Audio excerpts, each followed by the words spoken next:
जनाब मता, मेरे पास कुछ नहीं है, खुदा की कसम मैं गरीब और बेरोज़गार हूँ। अगर मुझे माफ़ कर दे तो मैं आपका शुक्रगुजार रहूँगा। लो इन सिक्कों को और जाओ। शुक्रिया।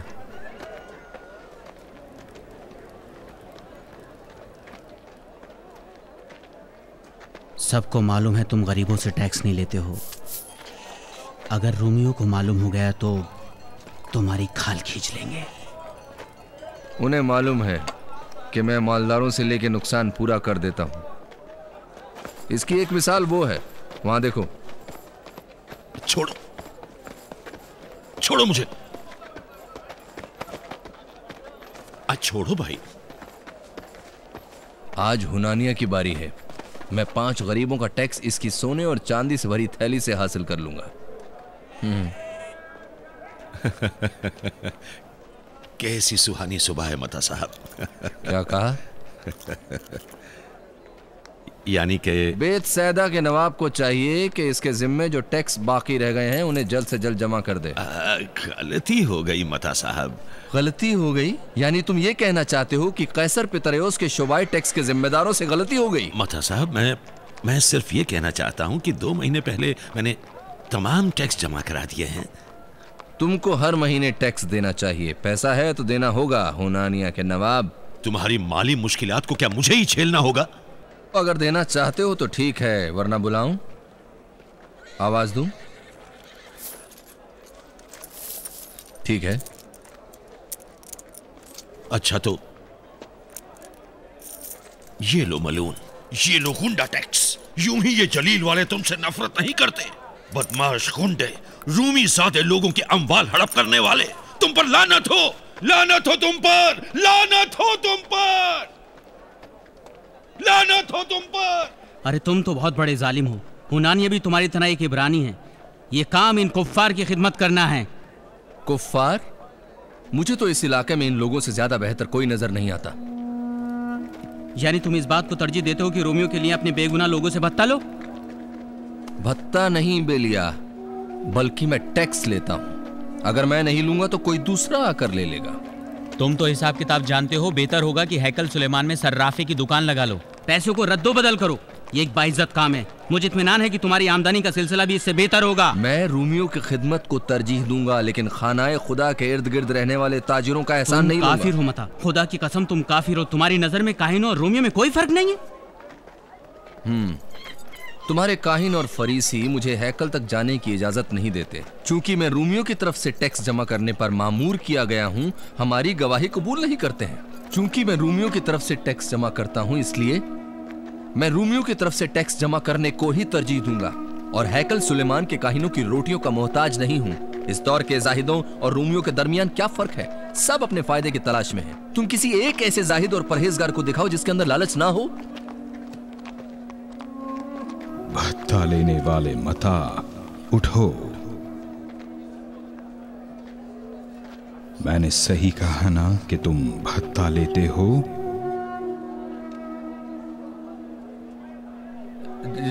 जी हाँ। मता, तुम मेरे साथ आओ। लेकिन ये सब सिक्के? इन्हें छोड़ दो, चलो। तुम्हारी निजात का वक्त करीब आ गया है। आओ हमारे साथ।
सलाम जनाब।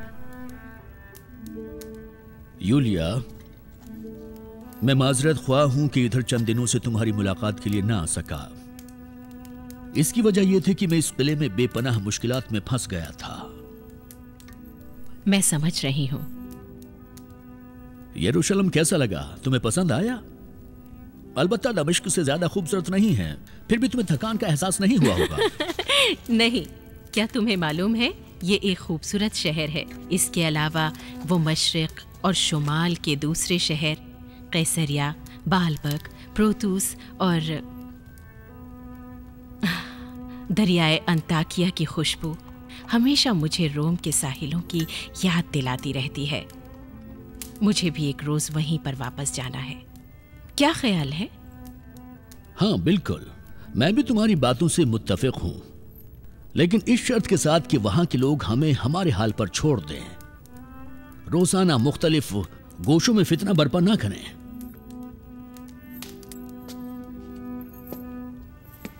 वो पहले ही काफी मुश्किलात में घिरे हुए हैं, तुम मजीद उन्हें मत भड़काओ। ये न भूलना कि इन्हीं लोगों के दरमियान अच्छे लोग ज्यादा हैं। मेरी मुराद उसूल पसंद, शरीफ और अखलाक वाले लोगों से है। तुम ऐसी बातें कर रही हो जैसे तुम्हें इनके मजहबी एतकाद से दिलचस्पी हो। मैं हरगिज अपने खुदाओं को नहीं छोड़ सकती, लेकिन मुझे मालूम नहीं क्या वजह है कि वहां के लोग अपने उस माबूद पर, जिसको उन्होंने नहीं देखा है, शिद्दत से कायम है। दिलचस्प है, वैसे ये सरजमीन ही कुछ अजीब और गरीब है। मुझे ये जगह पहली जगह की निस्बत जहां तुम्हारी ड्यूटी थी ज्यादा पसंद है। यहां पर मुझे रूहानी सुकून मिला है। कहीं ऐसा तो नहीं कि तुम इन बातों से मुझे तरगीब देना चाहती हो कि मैं अपने फौजी हुलियों को तब्दील करके एक इब्रानी जाहिद की तरह तुम्हारे साथ माबद सुलेमान की तरफ चल पड़ूं? मैं एक दूरअंदेश औरत नहीं हूं, लेकिन हां, तकदीर को मानती हूं। जिस दिन से मैंने यरूशलेम में कदम रखा है, ऐसा महसूस होता है कि इस मुकद्दस सरजमीन का सफर मेरी तकदीर में लिखा था। मुकद्दस सरजमीन? क्या तुम मुतमईन हो कि तुम्हारी तबीयत ठीक है यूलिया? मुझे नहीं मालूम, लेकिन यहाँ की खाक की खुशबू भी दूसरी जगहों के मुकाबले में अलग है। मेरे लिए सुकून का बायस है। यूलिया, तुम बहुत हसास हो गई हो। मुझे तुम्हें इतनी मुद्दत के लिए तन्हा नहीं छोड़ना चाहिए था। मेरे ख्याल से तुम्हारे नजरियात बिल्कुल बदल गए हैं। तुम फिलिस्तीन के प्रोग्रातोर हो। तुमसे इल्तिमास है यहाँ के गरीब, दीनदार और लाचार लोगों को इतनी सख्ती के साथ बगैर अदालती कार्रवाई के जल्दी फांसी पर न चढ़ाओ।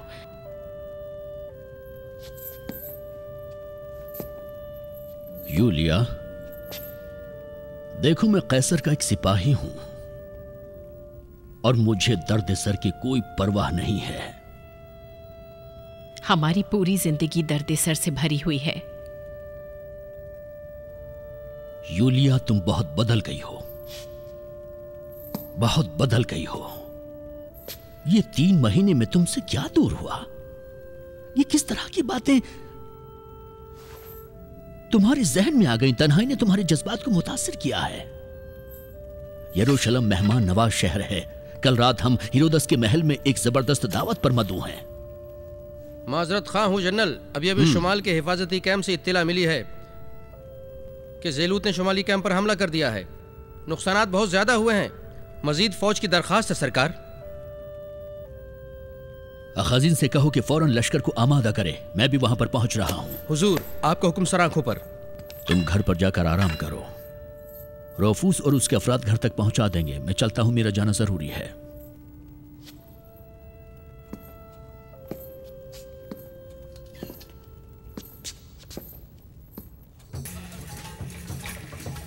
हकीकत में क्या शाही जियाफत है, हिरोद के ज़ौक़ के शायान शान। आप तशरीफ रखिए। दोस्तों, आप आराम से बैठिए। जैसा कि आपने कहा कि ये एक अजीम शान जियाफत है, लेकिन खिजा, मुझे ताज्जुब है, जनरल पिलातस इस महफिल में नजर नहीं आ रहे हैं। आने दो उन्हें, मैं उनकी खबर लेता हूँ। सरकार, मुझे कोई शक नहीं। क्या मैंने कोई मजाका खेज बात की है? नहीं नहीं, मैं बेचारे पेलातस के हाल पर हंस रही हूँ, क्योंकि पेलातस की बेगम ने कहा था कि वो तशरीफ नहीं लाएंगी। मुझे लगता है अपने शोहर को भी नहीं आने देंगी। पिलातस बेचारा। पिलातस बेचारा। हमारे दरबार के तमाम जश्न हिरोद के एजाज में मुनक्किद होते हैं, ना कि पिलातस के। सही कहा ना? हमेशा की तरह आला हजरत। बहुत खूब। खिजा, पुरानी शराब जो रखी है उसमें से हमें दो। सरकार। उस्ताद, हमारे पास मेहमान आ रहे हैं।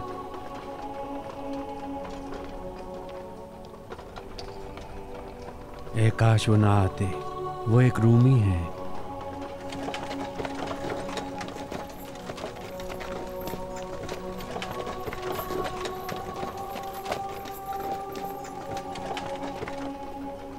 वो रुफूस है और उनकी एक बेटी जो मफलूज और नीम जां है।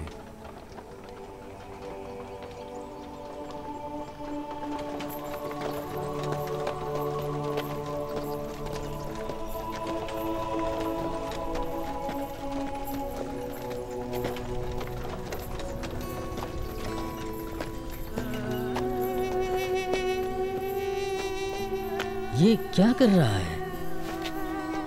क्या बात है? क्या हुआ सरकार? क्या हुआ?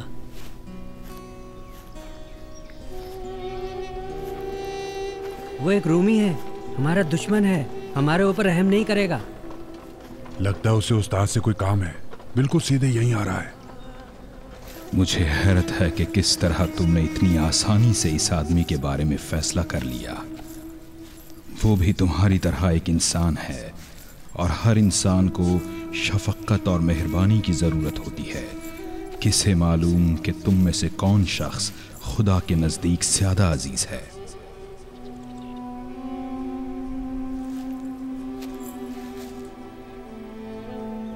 ए उस्ताद, मैंने पूरे यहूदिया में आपको तलाश किया, फिर मुझे मालूम हुआ आप जलील आ गए हैं। आपको तलाश करते हुए यहाँ तक पहुँचा हूँ।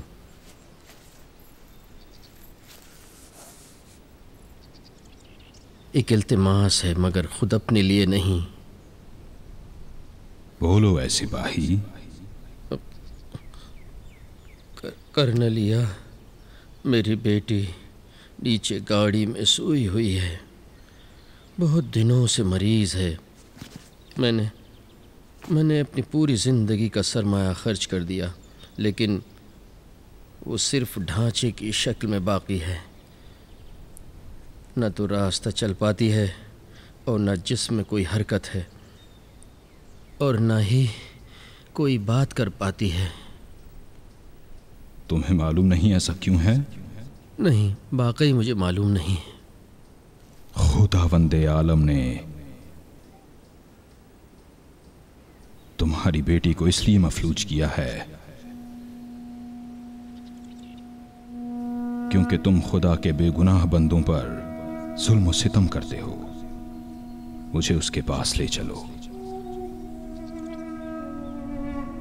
उस्ताद, आप वहाँ तशरीफ़ न ले जाएं।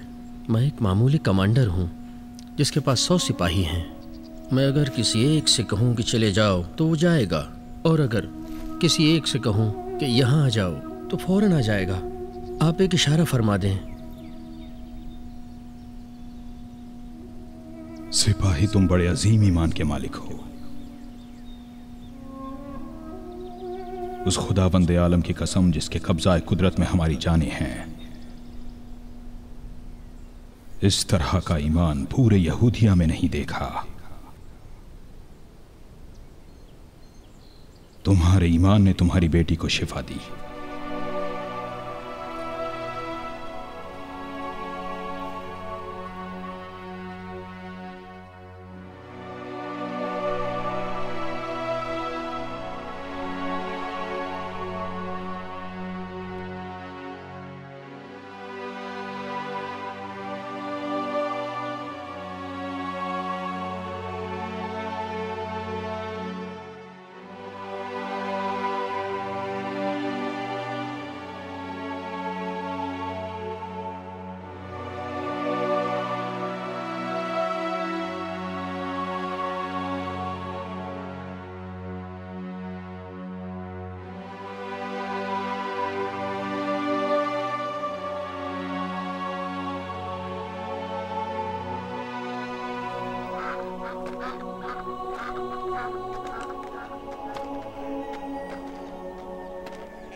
बुजुर्गों, माफ़ कीजिएगा, मेरा एक सवाल है।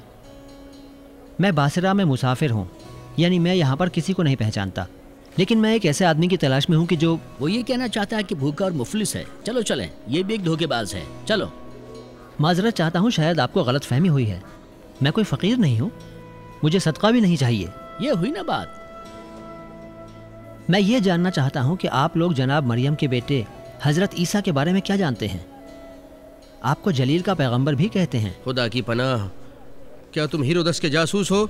जरा सच सच बताओ। मेरे चेहरे से क्या लगता है? नहीं, चेहरे से ऐसा नहीं लगता। नहीं मालूम कि क्या वजह है। कुछ दिनों से लोग हजरत मरियम के फर्जंद हजरत ईसा के बारे में सवालात कर रहे हैं। हर तरह के लोग, तुम्हारे जैसे अनजान अफराद से लेकर हीरोदस के जासूस तक, हर किस्म के लोग। बहरहाल मुझे आपका कीमती वक्त ज्यादा नहीं लेना है। मैं सिर्फ ये जानना चाहता हूँ कि आप जनाब ईसा और उनकी दास्तानों के बारे में क्या जानते हैं। कैसे दास्तानी बेटा? उनकी विलादत और उनके बचपन की दास्तानें, गुस्ले तामीर देने वाले यहया के साथ उनके रिश्ते के बारे में। अच्छा, ये जो कहा जाता है कि उनके अंदर यहया शहीद की रूह समाई हुई है, क्या ये बात सही है? मेरे भाई, जनाब यहया रोज़ा रखते थे और रो रो कर मग़फ़िरत की दुआएं मांगते थे। लेकिन ईसा तो भत्ता वसूल करने वालों और बदकारों के साथ उठते बैठते हैं और उनसे खुश होकर मिलते हैं और बस्ती में उनके साथ घूमते हैं। वो मशहूर अंग्रेज उस्ताद यूनुस मिस्री है। उन्हें जनाब ईसा के बारे में ज्यादा मालूमात है। जो कुछ भी उनके बारे में पूछना हो, उनसे मालूम करो। और ये भी अच्छी तरह याद रखो कि शायद रूम से तो कोई पैगंबर आ सकता है, लेकिन नासिरा से बिल्कुल नहीं। समझे? चलिए जनाब, चलिए, ज़ोहर का वक्त हो गया है।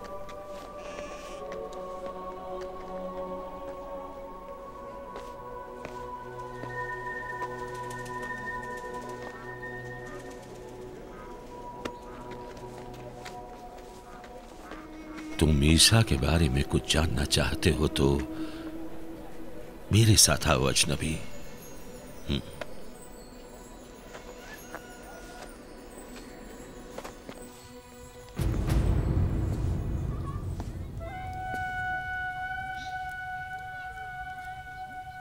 बेटा, नासिरा के लोग ईसा से बदजन हैं। उन्होंने खुद एक बार फरमाया था कि किसी पैगंबर को खुद उसके शहर वाले कबूल नहीं करते।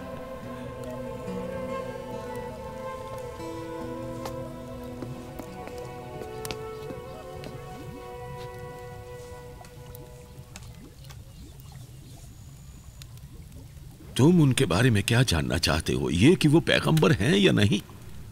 मैं उन्हें अच्छी तरह पहचानना चाहता हूँ। तहकीक का कोई इरादा नहीं था, मगर अब मैं इस मसले में फंस गया हूँ। एक गैबी ताकत मुझे यहाँ तक खींच लाई। अच्छा बताएं, जो कुछ भी उनके बारे में जानते हैं आप मुझे बताएं, मैं इल्तिमास करता हूँ।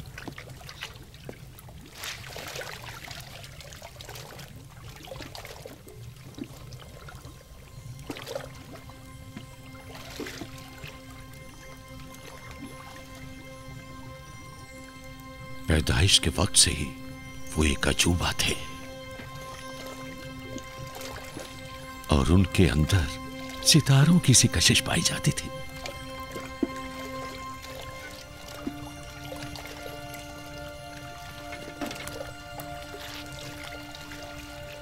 नहीं मालूम उनके बयानात तुम्हारे लिए कितने मुफीद साबित होंगे, लेकिन शायद उनको सुनना तुम्हारे लिए ना सुनने से बेहतर हो।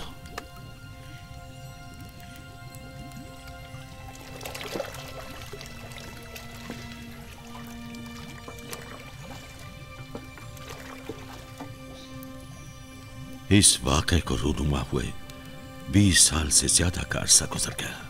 मिस्र के शहर सीना में मेरा कारोबार था। मुझे शादी किए हुए अभी 3-4 साल ही हुए थे। अभी कारोबार को मजीद बढ़ावा देने में मसरूफ था कि हेरोद ने तमाम दूध पीते बच्चों के कत्ल का हुक्म सादिर किया।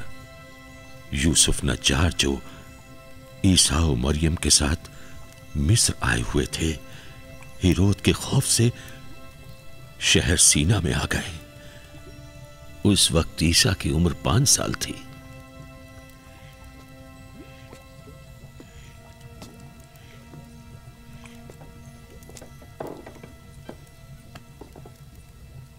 एक दिन मैं अपनी भट्टी पर काम करने में मशगूल था कि 5 साल ईसा मेरे पास आए। इनको यहां पर रख दीजिए। अभी रख देते हैं। शाबाश। देखा, और इन्हें यहां पर रख रहा हूं, यहां पर पीले रंग के लिए। ऐसे। पीले रंग के लिए? देखो, कोई चीज इस काले रंग में ना डालना। हाँ। भूलना नहीं। अब मैं इन्हें तुम्हारे हाथों से बरकत देना चाहता हूं।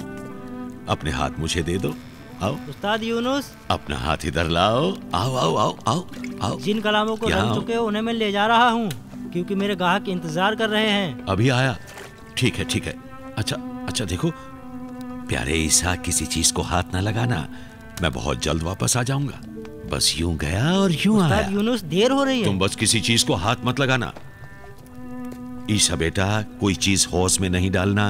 अच्छा? ठीक है। मैं बहुत जल्द वापस आऊंगा। ठीक? ठीक है। बहुत अच्छे बच्चे हो।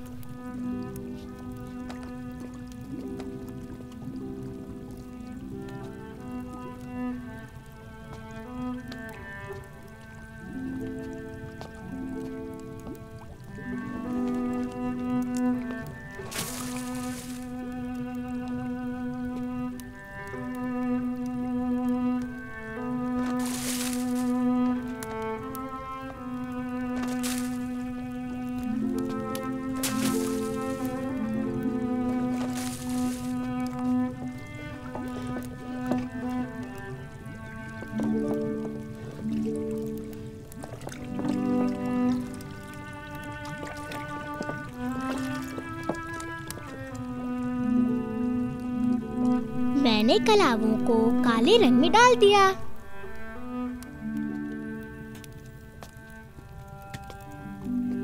क्यों ईसा जान, किसी कलावे को तो रंग में नहीं डाला? डाल दिया। कौन से हौज में? उसमें। इसमें? जी। या खुदा,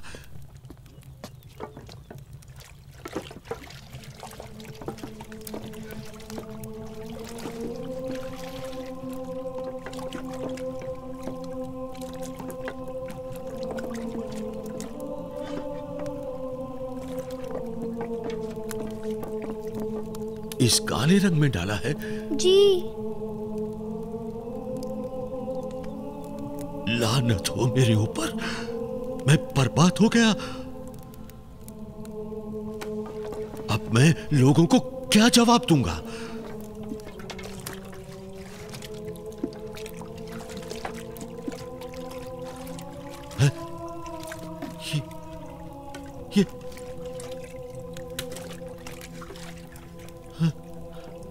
ये नीला,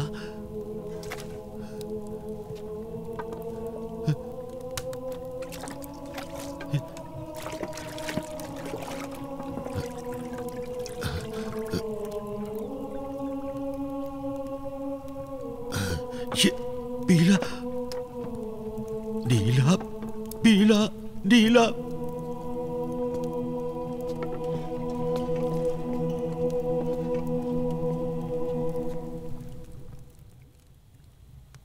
कहाँ हो मियाँ, जवाब नहीं देते? सफूरा है मेरी बीवी। क्या हुआ बेगम? खाना लाई हूँ।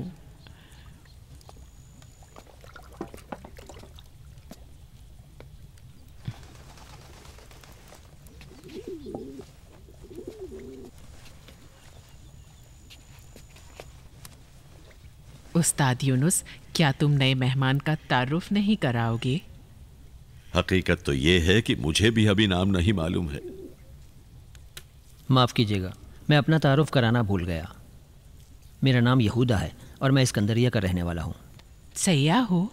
नहीं तो बस किसी चीज़ की जुस्तजू मुझे यहाँ खींच लाई है। कैसी जुस्तजू? हज़रत मरियम के बेटे ईसा के बारे में जानना चाहता हूँ। तुम उनके दुश्मनों में से तो नहीं हो? हरगिज़ नहीं। ये आप क्या कह रही हैं? मैं सिर्फ ये जानना चाहता हूँ कि ईसा के बारे में बयान की जाने वाली बातें और उनकी करामात किस हद तक सही हैं। अगर उनकी करामात को जानना चाहते हो तो वो लातादाद हैं। बहुत दिनों से मेरा दिल उनके दीदार को तरस रहा है।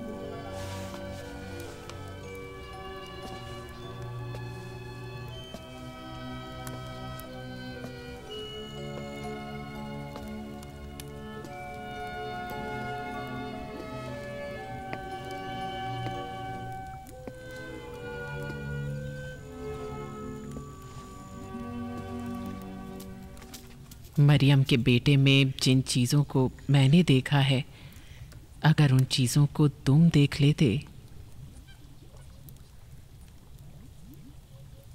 तो हरगिज़ सवाल ना करते। आखिर आपने इनमें क्या देख लिया? वो चीज़ें जो सिर्फ एक फरिश्ते के अंदर देखी जा सकती हैं या खुदावंदे आलम के पैगंबर के अंदर। एक रोज़ मैं काहिरा में शहर के मशहूर मिट्टी के बर्तन बनाने वाले उस्ताद यूनतान की दुकान के पास से गुजर रही थी। मेरी निगाह मरियम के बेटे पर पड़ी और खुदा उन्हें सलामत रखे, कुम्हार पूरे जोश व खरोश के साथ अपनी फनकारी कर रहे थे। मुझे याद है कि वो एक हुदहुद की तस्वीर बनाने में मसरूफ थे और ईसा उस्ताद के कारनामों को देख रहे थे। बाजार के दूसरे दुकानदार कह रहे थे कि ईसा इनकी तिजारत के लिए बाइसे बरकत हैं। हमेशा इनके इर्द गिर्द लोग जमा रहते थे या किसी बहाने से उनसे हंसी मजाक करते थे। मिट्टी से परिंदा बनाना आसान काम नहीं है। खुदावंदे आलम ने हम सबको मिट्टी से बनाया है, मुझे भी और तुम्हें भी। मैं मिट्टी से शुगल कर रहा हूँ, तुम भी आओ मिट्टी से खेलो। आओ मेरे बेटे।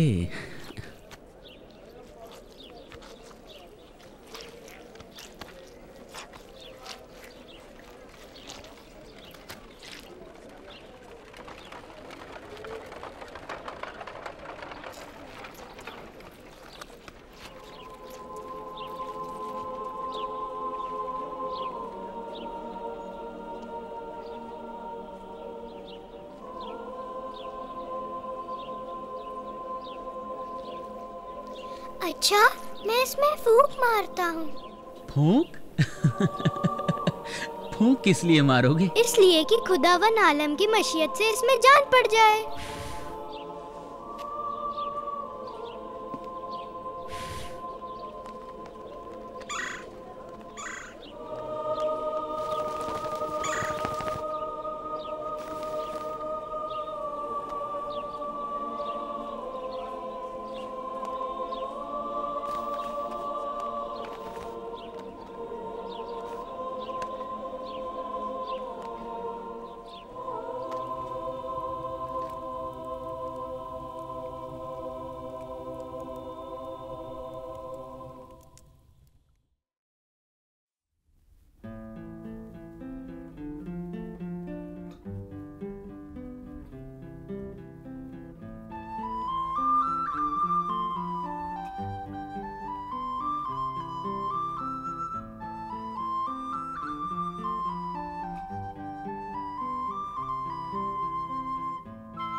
बेटा ये बताओ तुम्हारा नाम क्या है?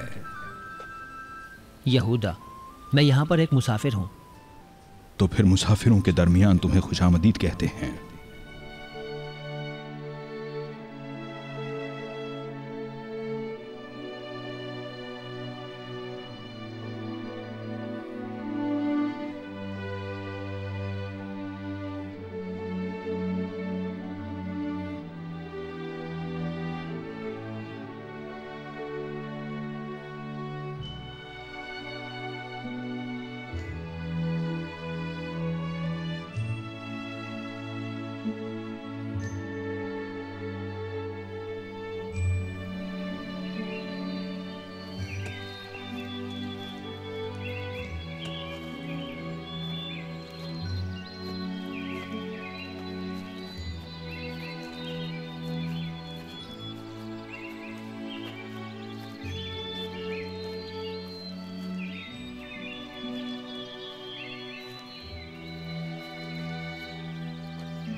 मैं तुमसे बिल्कुल सच कह रहा हूँ।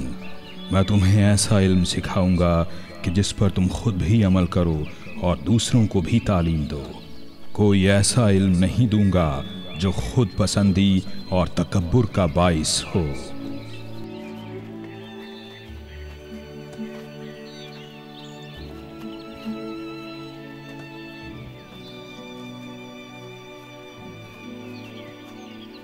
अगर किसी से तुम्हारा दिल दुखे तो तुम उसे माफ कर दो, और अगर कोई तुमसे मुंह फेरे तो तुम उसे सलाम करो।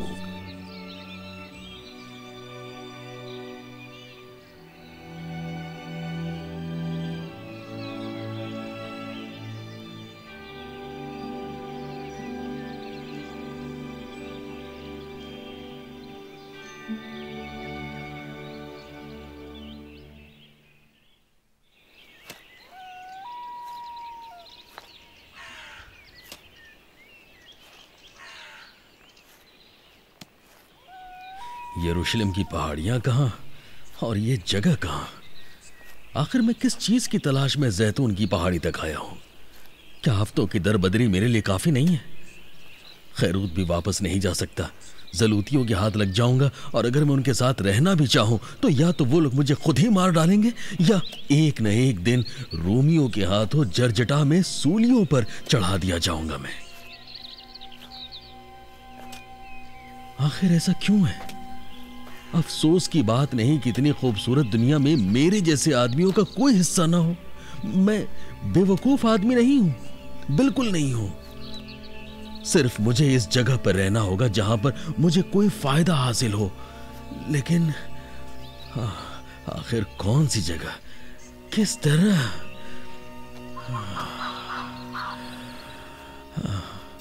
अरे ये तो वही है, जलील का जादूगर। अगर तुम चाहते हो कि तुम्हारा शुमार अल्लाह के दोस्तों में हो तो हर उस शख्स के साथ एहसान करो जो तुम्हारे साथ बुराई करता है। अल्लाह ने जो नेमतें अता की हैं वो बहुत अजीम हैं। बस हमारा फरीजा है कि खुलूस से दिल के साथ उसकी इबादत करें। खुशनसीब हैं वो लोग जो इस दुनिया की हकीकत को जानते हैं, क्योंकि उन्हें सुकून और इत्मीनान नसीब हो जाएगा। खुशनसीब हैं वो गुरबा जिन्होंने दुनिया की लज्जतों से मुंह फेर लिया है। ये लोग बहुत जल्द अल्लाह की लज्जतों से बेहरामंद होंगे। खुशनसीब हैं वो लोग जो इलाही दस्तरख्वान का खाना खाते हैं, क्योंकि अल्लाह के फरिश्ते ऐसे ही अफराद की खिदमत के लिए हाजिर रहते हैं। उनका पैगंबर या जादूगर होना ज्यादा अहम नहीं है। अहम यह है कि हैकल सुलेमानी की तमाम हस्तियों और ज़ैलूत के सरदार उनसे घबराते हैं। लोगों का कहना है कि उनकी आमदनी भी ज्यादा है क्योंकि उनके मुरीद हर जगह हैं, मगर उनके इर्द गिर्द बैठने वाले लोग उनके हमबल्ला नजर नहीं आते। इनमें ज्यादातर चरवाहे, मछेरे और देहाती हैं। एक पाक जाहिद को भी अपनी गंदगी की सफाई के लिए एक चालाक इंसान की जरूरत पड़ती है। तुम लोग खुदावंदे आलम के नजदीक एक सयाह की तरह मुसाफिर हो। क्या एक सयाह सफर की हालत में अपने लिए महल, खेती की जमीन और दुनिया की दूसरी चीजें खरीद कर रखता है? नहीं, ऐसा हरगिज नहीं है। बल्कि जब वो सयाहत के लिए निकलता है तो अपने साथ हल्की और फायदेमंद चीजों को लेकर चलता है। ये तुम्हारे लिए मिसाल होनी चाहिए। अपने दिलों को दुनिया के जंजाल में न फंसाओ, ताकि तुम्हें यह ना कहना पड़े कि कौन पीने का बंदोबस्त करेगा, कौन हमें खाना खिलाएगा।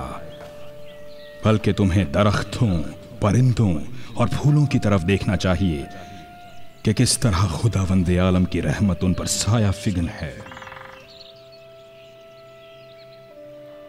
चुनांचे जिस खुदा ने तुमको पैदा किया है, जिसने तुम्हें अपनी इबादत की दावत दी है, वो इस बात पर भी कादिर है कि तुम्हारे खाने का इंतजाम करे। यकीनन अगर खुदा की मोहब्बत में तुमने किसी को कुछ अता किया या किसी अम्र को तर्क किया तो याद रखो तुम्हें इसका अज्र हमेशा बाकी रहने वाली जिंदगी में 100 गुना मिलेगा।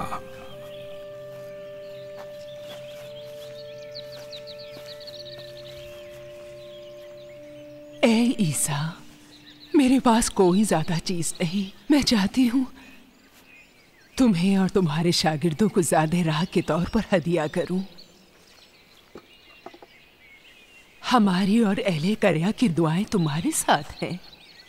हुजूर, हमारे गांव में कुछ बीमार हैं। अगर आप इजाजत दें, उन्हें लेकर आऊं?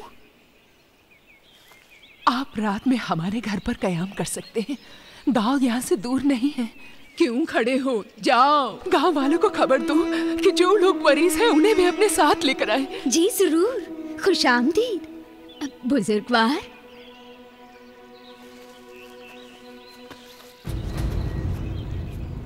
या अभी या फिर कभी नहीं।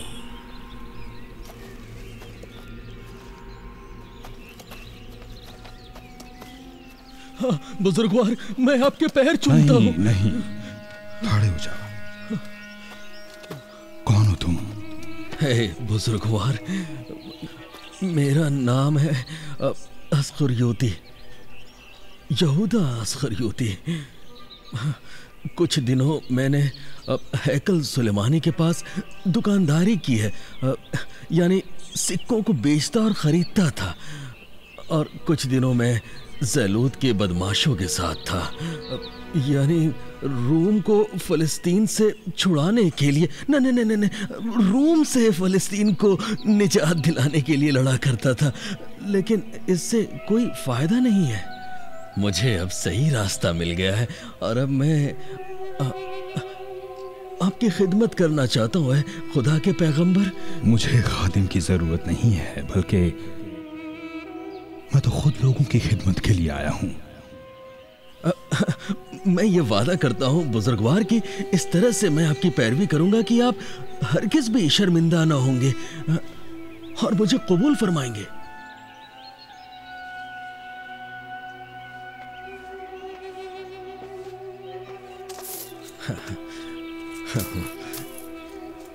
मैं आपका खजांची बन सकता हूं बुजुर्गवार, अगर आप चाहें तो।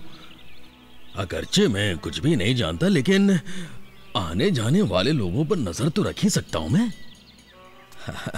जी हाँ, अगर आप इजाजत दे तो मैं शहर जाकर इन मुख्तसर पैसों से अपने दोस्त की एक दुकान से आप और आपके शागिर्दों के लिए सब्जी, खजूर, इंजीर और जैतून खरीद कर लाऊं। आपके लिए मछली भी खरीदूंगा। ठीक है, आपकी इजाजत से मैं अब चलता हूं। उस्ताद, आप क्यों हर एक को हमारे हल्का या अहबाब में शामिल कर लेते हैं? जो भी हमारे गिरोह में शामिल होता है वो मशीयत इलाही से हमारे पास आता है। तुम्हें यह मालूम होना चाहिए कि तुमने मुझे इंतखाब नहीं किया है, बल्कि मैंने तुम्हें चुना है।